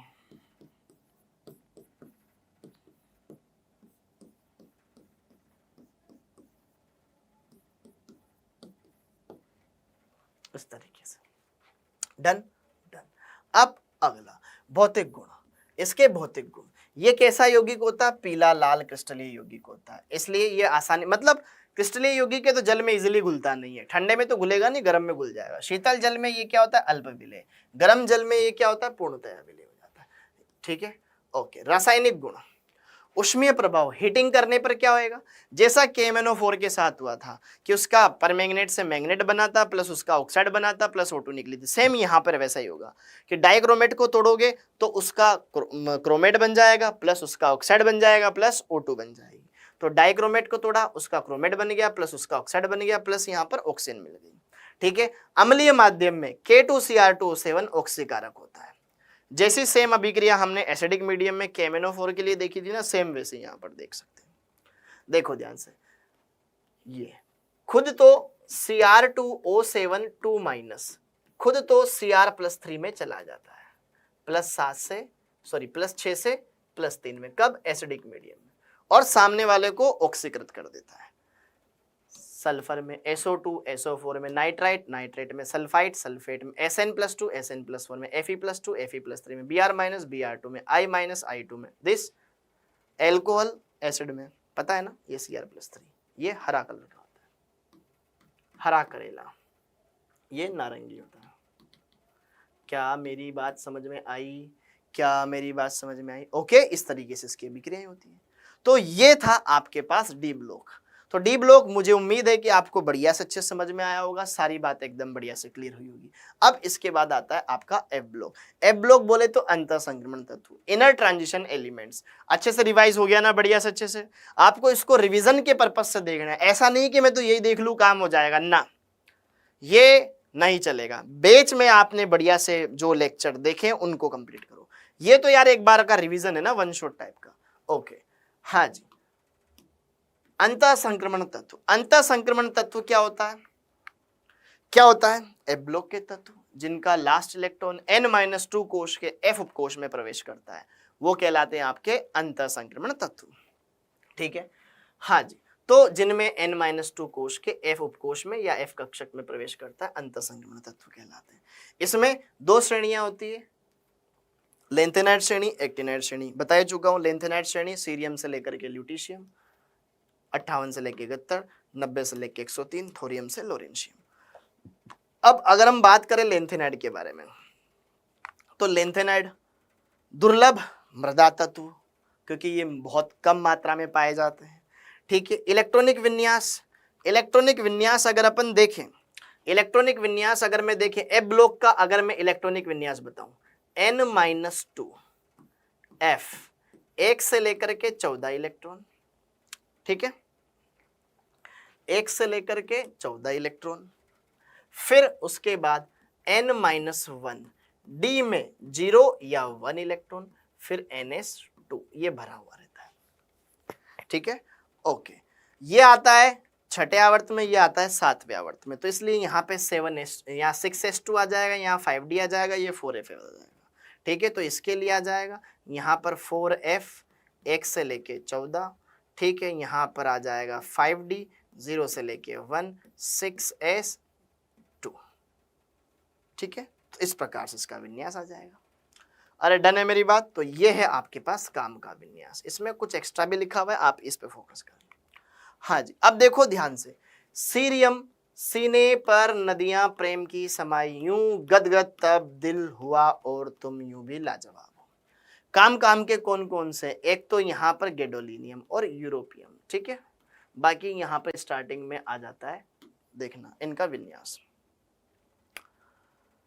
ध्यान से देखना। सीरियम 58 नंबर पे पहला तत्व है, 4s2 5d1, फिर अगला इलेक्ट्रॉन डी में न जाकर के एफ में जाता है, 4f1। तो यहां पर नीचे वाले में कायदे से 4f2 आना चाहिए था, लेकिन नहीं नहीं नहीं नहीं नहीं, एक इलेक्ट्रॉन इधर आ जाएगा, ठीक है, यहाँ पे डायरेक्ट 4f2 होना चाहिए था, 5d1 होना चाहिए था, लेकिन 1 वाला भी इधर आ जाता है। तो ये वाला विन्यास ध्यान रखना, इसमें ध्यान रखना f2 एब्सेंट होता है, f2 और एक f6, f2 और एक f8, सॉरी f2 f8 ये मिसिंग होता है, ठीक है। तो यहाँ पर f3 हो गया, f4 हो गया, f5 हो गया, f6 हो गया, f7 हो गया, f7 हो गया, ठीक है, क्योंकि यहाँ अगला f8 होना था, लेकिन वो अगला इलेक्ट्रॉन 5d में चला गया। फिर वापस से यहाँ पे f8 होना चाहिए था, नहीं, वापस से यहाँ आ गया, ठीक है, फिर ये सेम ये हो गया, यहाँ तक ठीक है। फिर अगला लास्ट वाला ल्यूटीशियम, यटरबियम तक तो हो गया, लेकिन फिर वापस से 4f14 हो गया, तो अगला डी में चला गया। तो यहाँ पर ये ध्यान रखना, एक तो ल्यूटीशियम, यटरबियम, ल्यूटीशियम, फिर ये वाले विन्यास, बाकी ये f2 और f8 गायब करना है, ठीक है, डन। उसके अलावा इनकी सबसे स्थायी ऑक्सीकरण अवस्था +3 होती है मेरे भाई, इनकी सर्वाधिक स्थायी ऑक्सीकरण अवस्था होती है कौन सी, +3। हाँ, कुछ +4 भी दर्शाते हैं, कुछ +2 भी दर्शाते हैं। कौन कौन प्लस दर्शाते हैं, सीने पर नदियां, सीने पर नदियां, ठीक है, और यहाँ पर टर्बियम और डिस्प्रोशियम। देखो ध्यान से, सीने पर नदियां, ये तो स्टार्टिंग के 3 आ गए, फिर यहाँ पर देखो, यहाँ पर टर्बियम और डिस्प्रोशियम, ये +4 दर्शाते हैं, भी दर्शाते हैं, ठीक है। और समेरियम, यूरोपियम और थूलियम, यटरबियम, देखो समेरियम, यूरोपियम +2 और थूलियम, यटरबियम ये +2 भी दर्शाते हैं, ध्यान रखिएगा। अगला चुंबकीय गुण, अब जैसे जैसे बढ़ेंगे एफ कक्षक में इलेक्ट्रॉन भरने, f1 से लेके f7 होएगा, अयुग्मित इलेक्ट्रॉन बढ़ेंगे। गैडोलिनियम में अधिकतम अयुग्मित इलेक्ट्रॉन आ जाएंगे। त्रिधनायन, लेंथेनाइड को Ln से दर्शाते हैं बेटा, +3। तो त्रिधनाइड लेंथेनाइड में अयुग्मित इलेक्ट्रॉनों की संख्या से लेंथेनम से गैडोलिनियम तक बढ़ती है, फिर उसके बाद ल्यूटीशियम तक घटती है। हाँ, त्रिधनायन लेंथेनम और ल्यूटीशियम ये प्रतिचुंबकीय होता है, क्योंकि F तो पूरा इधर खाली, इधर पूरा भरा होता है, जबकि अन्य त्रिधनायन कैसे होते हैं, अनुचुंबकीय। अगर आपसे पूछ लिया जाए अधिकांश लेंथेनाइड कैसे होते हैं, रंगीन होते हैं, ठीक है, ओके। नियोडाइमियम सबसे अधिक अनुचुंबकीय होता है, ये अपवाद है, इसको अलग से ध्यान रख लेना। सीरियम +4 कलरलेस, यटरबियम +2 कलरलेस, साथ के साथ प्रतिचुंबकीय होता है, ठीक है, डन। लेंथेनाइड संकुचन मैंने आपको बताए रखा है कि लेंथेनाइड में क्या होता है, लेंथेनाइड में जैसे अपन सीरियम से लेकर के ल्यूटीशियम तक जाते हैं, इनमें लास्ट इलेक्ट्रॉन किस में भरा जाता है, 4f में। 4f का क्या होता है, अपर्याप्त या बोलूं मैं अपूर्ण परिरक्षण प्रभाव होता है, अपूर्ण परिरक्षण प्रभाव लगता है, अपूर्ण परिरक्षण प्रभाव होता है। उससे दूसरी बात, जेड इफेक्ट बढ़ता जाता है, जेड इफेक्ट बढ़ रहा है, परिरक्षण दुर्बल हो रहा है, एटॉमिक साइज घट जाता है, एटॉमिक साइज घट जाता है, यही होता है आपका लेंथेनाइड कॉन्ट्रैक्शन। उसी वजह से डी ब्लॉक में भी कुछ चेंज देखने को मिलते हैं, पी ब्लॉक में भी देखने को मिलते हैं, और इनके अंदर भी चेंज देखने को मिलते हैं। हाँ जी, लेंथेनाइड की रिएक्शंस, लेंथेनाइड की कुछ रिएक्शंस, भाई देखो लेंथेनाइड +3 आवेश ज्यादा दर्शाता है, तो ऑक्साइड भी बनाएगा तो +3 में, हाइड्रोक्साइड भी बनाएगा तो +3 में, कोई भी कंपाउंड बनाएगा तो वो जनरली +3 में बनाना चाहेगा। देखो हेलोजन के साथ +3 वाले हेलाइड, H2O के साथ +3 वाला हाइड्रोक्साइड, एसिड के साथ H2 निकाल देगा क्योंकि धातु है, ठीक है, ऑक्साइड के साथ +3 वाला, सल्फर +3 वाला, ठीक है, नाइट्राइड बना देगा। कार्बन के साथ ये देखो कुछ अलग टाइप के कंपाउंड भी बना देता है, ये नॉर्मल +3 वाला, ये अलग, ठीक है, chemical reactions of lanthanides, done. फिर इसके बाद आता है अगला एक्टिनाइड। एक्टिनाइड लेंथेनाइड के नीचे, ठीक है। इसके अंदर बात करें, इसके अंदर भी सेम, सारी चीजें सब सेम है, बस 4f में जाएगा लास्ट इलेक्ट्रॉन, ठीक है। तो इसके अंदर सारी बातें देख लेते हैं, ठीक है। तो सबसे पहले इसका सामान्य इलेक्ट्रॉनिक विन्यास, ये सामान्य इलेक्ट्रॉनिक विन्यास 4f 1 से 14, फिर आ जाएगा 6d, ठीक है, 0 से 1 और 7s 2, ये सही, इसमें सही लिखा हुआ है। तो अब जरा देखो ध्यान से, वह तत्व जिसमें अंतिम इलेक्ट्रॉन n-2 कोश के 5f कोश में प्रवेश करता है, मनुष्य द्वारा बनाए गए 11 तत्वों में से, ओके, नेपच्यूनियम और 103 लोरेंशियम को आवर्त सारणी में यूरेनियम के बाद रखा गया है, इन्हें परायूरेनिक तत्व कहा जाता है। मतलब यूरेनियम के बाद आने वाले जो तत्व है ना, वो परायूरेनिक तत्व कहलाते हैं। इसमें से इसके अंदर 193 से लेकर के 103 तक है, ठीक है। तो यहां पर अगर अपन बात करें, थोरियम से लेकर के लोरेंशियम, टोटल 90 से लेकर के 103, 14 तत्व है। 14 में से 90, 91, 92 ये हटा दो, 3 बचे कितने, 14 में से 3 चले जाएंगे तो 11 तत्व कैसे इसमें परायूरेनिक है। थोरियम, प्रोटेक्टियम, यूरोपियम पहले 3 एक्टिनाइड प्राकृतिक तत्व है, ये प्रकृति में पाए गए और ये लैब में बनाए गए, मैन मेड, ठीक, ओके। तो थोरियम, प्रोटेक्टियम, अच्छा पहली बात F1 ही गायब होता है इसमें, देखो यहाँ पे F1 है ही नहीं, F1 एब्सेंट होता है, F5 एब्सेंट होता है, F8 एब्सेंट होता है, ये 3 एब्सेंट होते हैं। इसके हिसाब से फिर आपको इलेक्ट्रॉनिक विन्यास इनके चलाने हैं, उनको चलाते जाना, आप बनाते चले जाओगे। सीक्वेंस ध्यान रखना, जहां पे बदल रहा है वहां पे से डी में इलेक्ट्रॉन डाल दो या डी से इलेक्ट्रॉन निकाल दो, ठीक है, ओके। क्यूरियम वाला ये देखो ध्यान से, ध्यान रखना, ठीक है। तो यहां अच्छा ट्रिक, था पा यू नेपाली पूरे अमेरिकन से मिलता, बेवकूफ ऐसा फिल्मी मूड ना लारे, ये इसकी ट्रिक हो गई, डन, ऐसे देख सकते हैं। अगला ऑक्सीकरण अवस्थाएं, ऑक्सीकरण अवस्थाएं इसकी भी +3 होती है, लेकिन ये और भी उच्च ऑक्सीकरण अवस्था दर्शाता है, +5, +6, +7 भी दर्शाता है, ठीक है, ओके। लेंथेनाइड और एक्टिनाइड दोनों ही श्रेणियों की अधिकतम सामान्य ऑक्सीकरण अवस्था +3 होती है। एक्टिनाइड श्रेणी यह ऑक्सीकरण अवस्था परमाणु संख्या बढ़ने के साथ साथ अधिक स्थायित्व की ओर बढ़ती है, जैसे जैसे परमाणु क्रमांक बढ़ेगा तो उसकी स्टेबिलिटी बढ़ती है। एक्टिनाइड में उच्चतर ऑक्सीकरण अवस्था +7 है, +7 भी होती है, लेकिन ये इतनी स्टेबल होती नहीं, लेकिन नेपच्यूनियम और प्लूटोनियम दर्शाता है, ओके, जो कि अस्थायी होती है। यूरेनियम +6 दर्शाता है, सर्वाधिक स्थायी। लेंथेनाइड और एक्टिनाइड में आइए कंपैरिजन कर लेते हैं। अधिक सामान्य ऑक्सीकरण अवस्था +3 है, यस, इसकी भी +3 है। यह +2 भी दर्शाता है, +4 भी दर्शाता है, ये तो और ज्यादा दर्शाता है, +4, +5, +6 तक चला जाता है। लेंथेनाइड में संकुल निर्माण की प्रवृत्ति कम होती है क्योंकि जेड इफेक्ट कम होता है, इनकी ज्यादा होती है, यस, जेड इफेक्ट ज्यादा होता है। अगला प्रोमिथियम को छोड़कर के सारे के सारे रेडियोएक्टिव नहीं होते। प्रोमिथियम रेडियोएक्टिव है, बाकी सब नॉन रेडियोएक्टिव, इसमें सारे के सारे रेडियोएक्टिव है। लेंथेनाइड के हाइड्रोक्साइड और ये कम क्षारीय है क्योंकि ऊपर से नीचे चलने पर क्षारीयता बढ़ती है, लेंथेनाइड ऊपर है, एक्टिनाइड नीचे है, तो ये ज्यादा क्षारीय हो जाएंगे, डन। अगला लास्ट पॉइंट, एक्टिनाइडों के कुछ उपयोग। थोरियम किस में इस्तेमाल होता है, यूरेनियम, प्लूटोनियम किस में इस्तेमाल होता है। देखो पहली बात तो तीनों रेडियोएक्टिव तत्व है, तो ये न्यूक्लियर्स वगैरह इनमें तो इस्तेमाल होते ही होते हैं, लेकिन उसके अलावा इनके मेडिकल फील्ड में, टेक्सटाइल फील्ड में, इसमें भी इनके यूज होते हैं। थोरियम परमाणु रिएक्टर में ईंधन के छड़ के रूप में और कैंसर के उपचार में उपयोगी होता है। यूरेनियम नाभिक ईंधन के रूप में तो काम आता ही है, इसके अलावा कांच उद्योग, हरा रंग लाने के लिए, टेक्सटाइल उद्योग, कपड़ा उद्योग, दवाइयों आदि में भी इस्तेमाल होता है। प्लूटोनियम परमाणु रिएक्टर, परमाणु बम ईंधन के रूप में प्रयुक्त होता है, डन। इसी के साथ ये पार्ट कंप्लीट है। तो मुझे लगता है कि ये चैप्टर आपको इजीली समझ में आ गया होगा। इस चैप्टर में ज्यादा कुछ है नहीं, बस थोड़ा सा आप इसके सामान्य गुण बढ़िया से पढ़ ले, डी ब्लॉक के, ब्लॉक के, और KMnO4 K2Cr2 पढ़ ले, बस खत्म है ये चैप्टर। इसमें आपका सब कुछ हो जाएगा, बस इस चैप्टर की थ्योरी अच्छे से पढ़ें, बहुत इंपॉर्टेंट अच्छी थ्योरी होती है, फिर क्वेश्चन लगाएं तो आपको मजा आ जाएगा। Okay, done. डन। तो इसी के साथ ये सारी बातें आपकी यहाँ पर समाप्त होती। ओके, तो ये चैप्टर आपको बढ़िया अच्छे तरीके से सारी चीजें क्लियर करवा देगा, हर एक बात बढ़िया से अच्छे से बता देगा। आप सभी का बहुत बहुत धन्यवाद बच्चों। Thank you. जय हिंद।